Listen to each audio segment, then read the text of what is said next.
Assalamualaikum warahmatullahi wabarakatuh. Kami dari kelompok C yang beranggotakan Nur Arfiana dan Adelia Saputri akan mempresentasikan tentang negosiasi. Pengertian negosiasi menurut Kamus Besar Bahasa Indonesia adalah proses tawar-menawar dengan jalan berunding guna mencapai kesepakatan bersama antara satu pihak dengan pihak lain.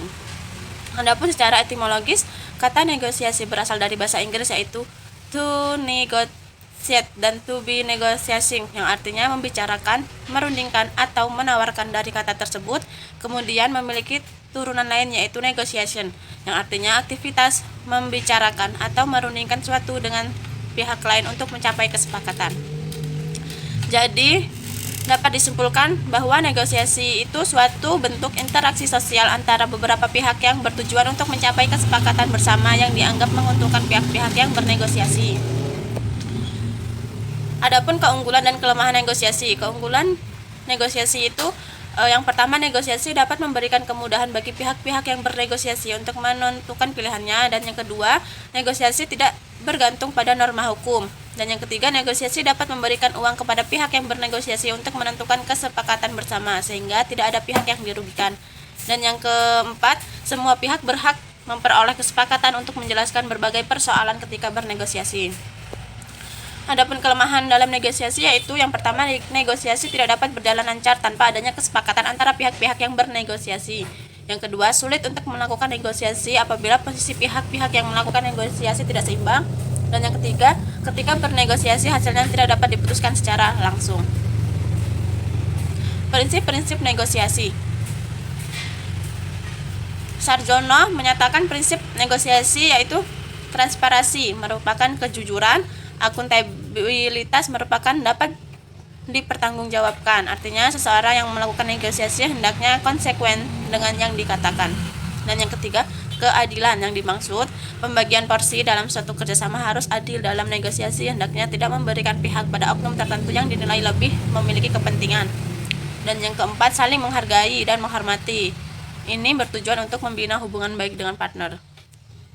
Tahapan-tahapan negosiasi. Tahapan-tahapan dalam negosiasi itu, yang pertama, persiapan dan perencanaan. Tahap pertama dalam negosiasi adalah persiapan dan perencanaan.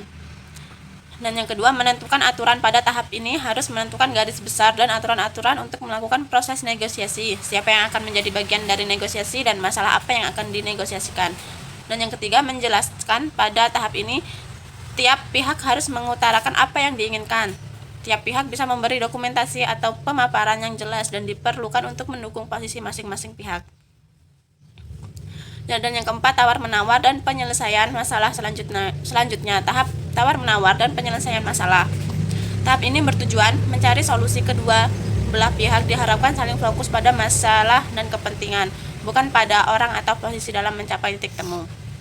Dan yang kelima, penutupan dan implementasi. Sedangkan pada tahap ini atau tahap terakhir dari proses negosiasi, segala sesuatu diputuskan secara bersama, tetapi ada beberapa hal yang perlu diperhatikan, yaitu dokumen yang sudah disepakati, meneliti kembali poin-poin utama untuk menghindari salah pengertian, uraikan dengan jelas semua ketetapan dan persetujuan. Kedua pihak harus membaca dan mendatangani dalam memperoleh kesepakatan atas apa yang dirundingkan. Teknik-teknik negosiasi.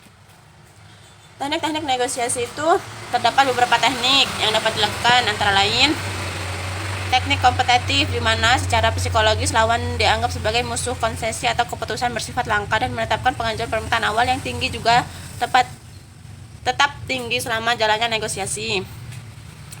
Yang kedua, teknik lunak, di mana lawan dipandang sebagai teman dengan negosiasi yang dilakukan mencapai kesepakatan bagi kedua belah pihak dengan tetap menjaga hubungan baik. Dan yang ketiga, teknik keras atau non lunak, di mana lawan dianggap sebagai musuh dengan tujuan untuk meraih kemenangan dan memperkuat posisi pribadi.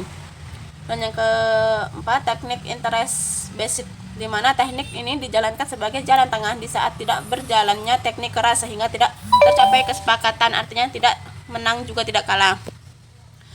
Sekian presentasi dari kami. Kami akhiri. Wassalamualaikum warahmatullahi wabarakatuh.